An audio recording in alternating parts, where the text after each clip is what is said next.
Esta es la historia de Luis y su primera decisión como investigador. Era viernes en la tarde y el campus universitario comenzaba a vaciarse. Luis, estudiante de maestría en educación, permanecía en silencio en una de las aulas del bloque 3, revisando su libreta con más dudas que respuestas. A su lado, un café ya frío. En su mente, una pregunta resonaba como eco persistente. ¿Desde dónde quiero investigar? Esa misma mañana, en el seminario de investigación educativa, la profesora había dicho con claridad: el posicionamiento epistemológico no es una moda ni una cita que se coloca para cumplir. Es la forma en que decides mirar, interpretar y construir tu objeto de estudio. ¿Desde qué lugar ves el mundo? Luis sintió que esa pregunta lo desbordaba. 3 días antes, durante su visita de acompañamiento en una escuela rural, uno de sus estudiantes, un niño de 12 años catalogado como caso complejo, le había entregado una hoja arrugada con dibujos. Al final de esa hoja había una frase escrita con letra grande y temblorosa: «Cuando usted viene, siento que lo que pienso importa». Luis no supo qué decir. Lo único que sintió fue un nudo en la garganta. Esa frase, aparentemente sencilla, lo hizo tambalear. ¿Qué voz es la que se reconoce en la escuela? ¿Qué saberes quedan al margen? ¿Cómo puede la investigación recuperar esas voces silenciadas?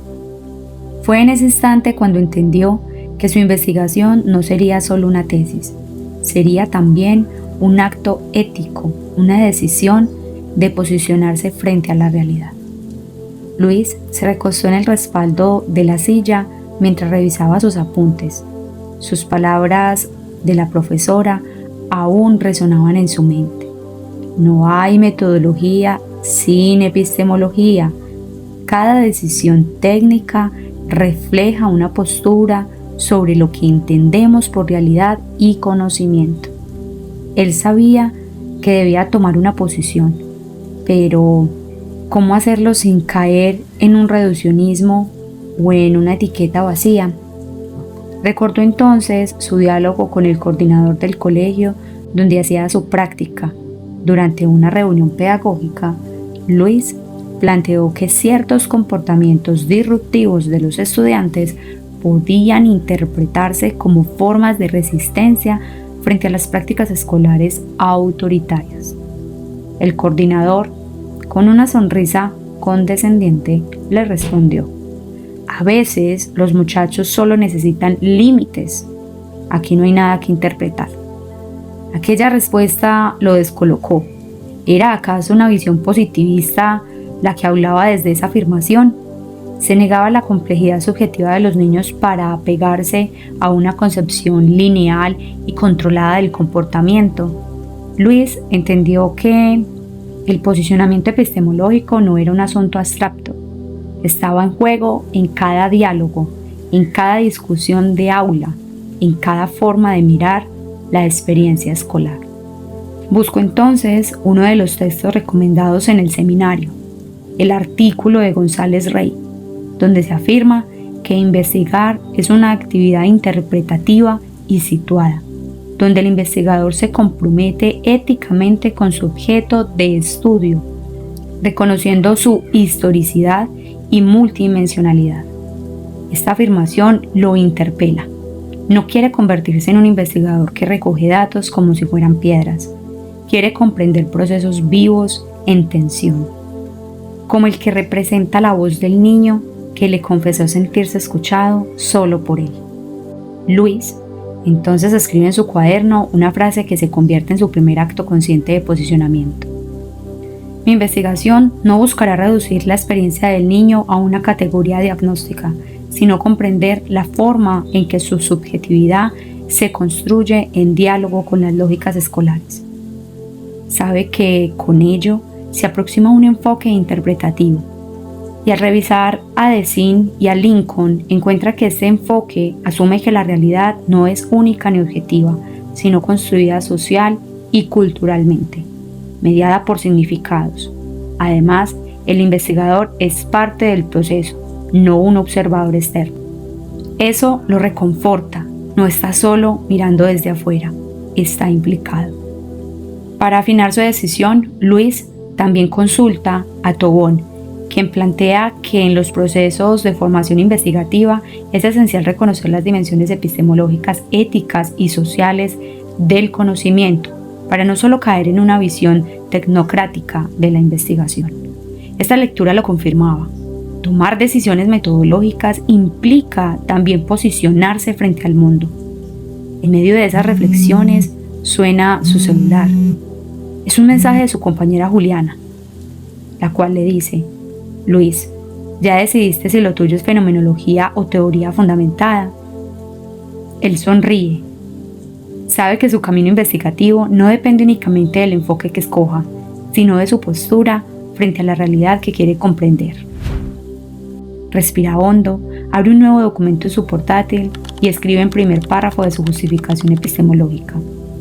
En ese gesto, Luis ha dejado de ser solo estudiante, se ha convertido en un investigador. El caso de Luis representa una experiencia común en la vida de los estudiantes de maestría que inician sus procesos de investigación, la necesidad de tomar decisiones metodológicas ancladas en una postura epistemológica crítica, coherente y situada. Tal como lo plantea González Rey, el investigador cualitativo no se limita a explicar técnicas, sino que debe reconocer que la investigación es una forma de construcción del conocimiento, que requiere el compromiso subjetivo del investigador en la interpretación de los sentidos sociales. Desde esta perspectiva, el proceso no es lineal, sino profundamente reflexivo. Ahora bien, cuando Luis decide no reducir las voces infantiles a un diagnóstico conductual, está reconociendo que la realidad social no es un objeto externo que se mide, sino una construcción simbólica que se interpreta. Esto lo sitúa en el marco del constructivismo y del interpretativismo, dos enfoques que, como señala Delcini Lincoln, entienden el mundo social como una realidad múltiple, construida y negociada a través del lenguaje, la cultura y la interacción. Desde este posicionamiento, la elección del método, sea fenomenológica, teoría fundada o narrativa, no es simplemente técnica, sino política y ética.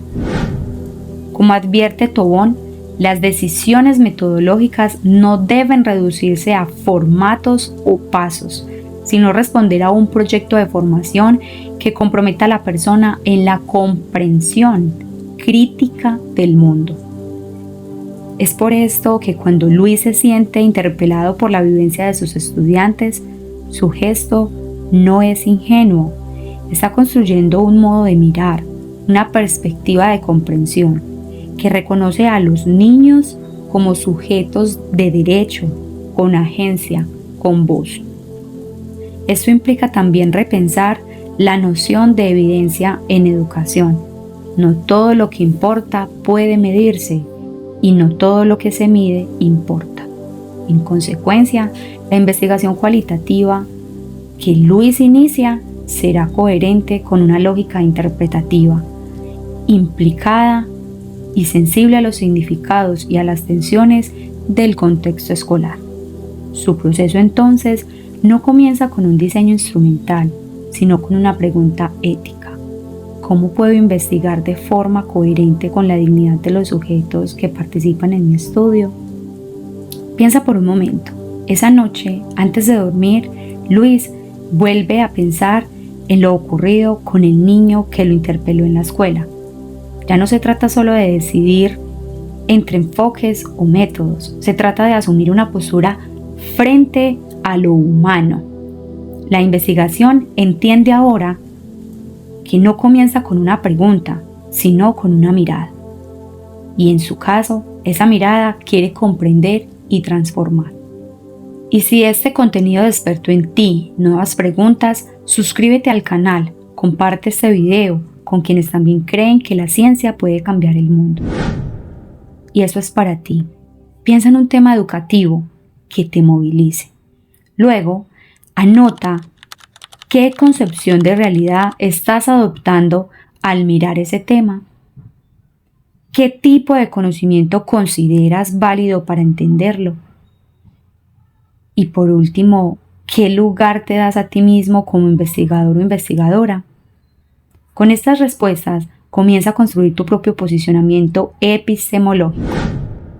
A modo de conclusión, ahora Luis, que está iniciando el camino de la investigación con una postura definida, el siguiente paso será aún más complejo.